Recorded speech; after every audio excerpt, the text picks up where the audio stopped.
जय श्री श्याम। सभी को मेरा बहुत बहुत राम राम। आशा करती हूँ कि सभी अच्छे होंगे। दोस्तों, अकबर ने मेवाड़ को जीतने का बहुत प्रयास किया। जहाँ एक तरफ पूरे राजपूताना के शासकों ने अकबर की अधीनता स्वीकार कर ली थी, वहीं अभी भी मेवाड़ स्वतंत्र था। महाराणा अमर सिंह की यह अकड़ अकबर की आंखों में बहुत चुभती थी। वह कुछ भी करके मेवाड़ के महाराणा को अपने कदमों में झुकाना चाहता था।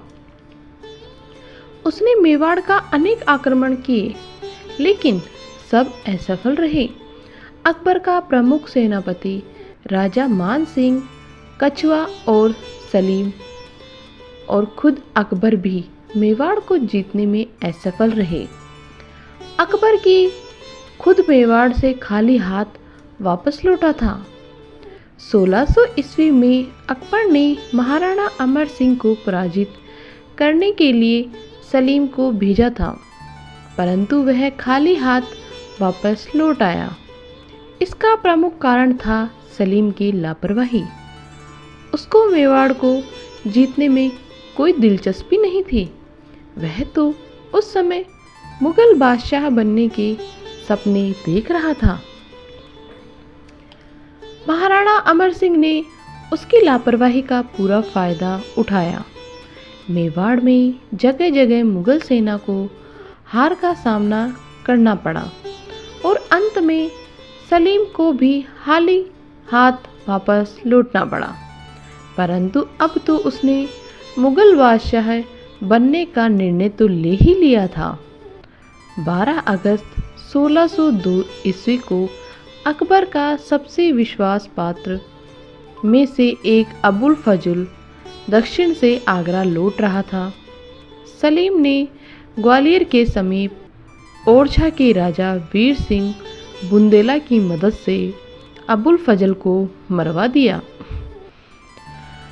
अबुल फजल नागौर का रहने वाला था। अकबरनामा और आईने अकबरी का लेखक भी था। इन्होंने ये लिखी थी। सलीम ने इलाहाबाद में अपने आप को मुगल बादशाह घोषित किया और 30,000 की फौज को लेकर आगरा की तरफ रवाना हुआ, परंतु अकबर ने उसको धमकाकर वापस लौटा दिया। फिर सलीमा बेगम ने बीच में पकड़कर बाप बेटी के बीच सुलह करवाई।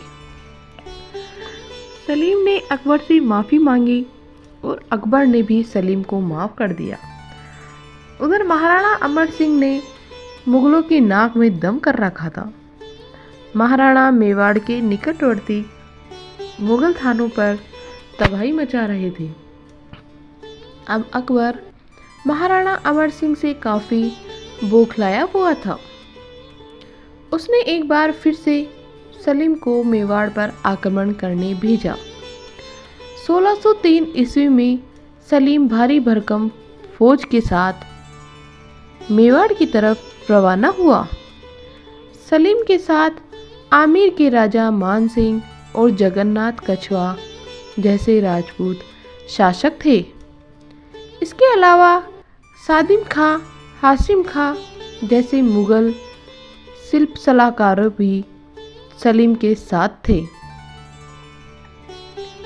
अकबर ने इस बार बड़ी उम्मीदों के साथ सलीम को मेवाड़ भेजा था, परंतु सलीम ने अकबर की सारी उम्मीदों पर पानी फेर दिया। वह फतेहपुर सीकरी तक तो गया, वहां पर फिर अपनी पुरानी पराजय के बारे में सोचने लगा। उसने सोचा कि राजा मान सिंह और खुद अकबर भी खाली हाथ मेवाड़ से वापस लौटा था। कहीं इस बार भी मुंह की ना खानी पड़े, क्योंकि मेवाड़ के राजपूत योद्धाओं और भीलों से लड़ने की योग्यता सलीम के अंदर अभी तक दूर दूर तक नहीं थी। अकबर भी समझ गया कि सलीम मेवाड़ नहीं जाना चाहता। अंत में अकबर ने सलीम को इलाहाबाद जाने का आदेश दिया। वहां से सलीम इलाहाबाद चला गया, परंतु अभी भी अकबर मेवाड़ को जीतने का सपना देख रहा था। अकबर का जन्म 15 अक्टूबर 1542 में हुआ था। उनके बचपन का नाम अबुल फतेह जलाल उद्दीन मुहब्बत अकबर था। 1556 में अकबर अपने पिता हुमायूं, जो दिल्ली के सल्तनत बादशाह का उत्तराधिकारी बन गया था, 13 वर्ष की उम्र में बैरम खान को उसने शहंशाह घोषित किया था।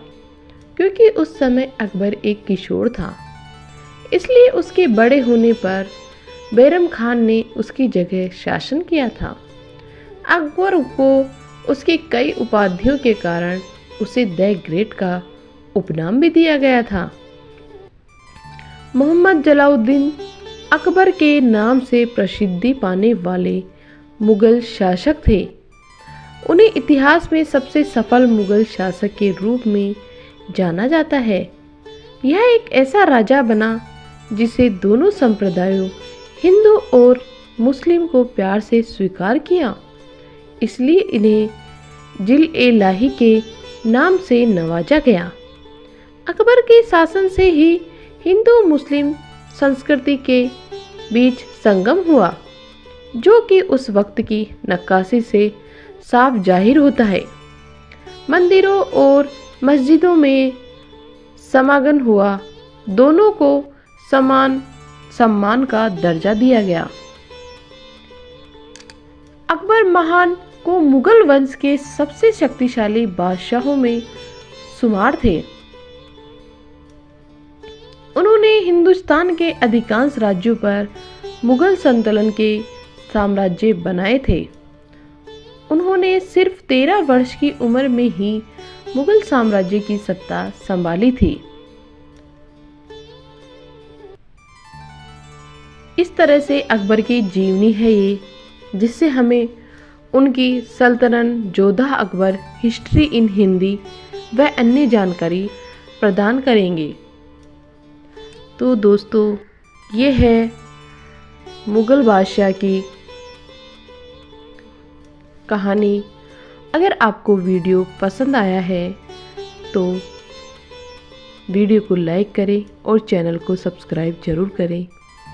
बेल आइकन को दबाना ना भूलें, ताकि अगला पार्ट जैसे ही आए तो उसका नोटिफिकेशन आपको सबसे पहले मिल सके। धन्यवाद, बने रहिएगा।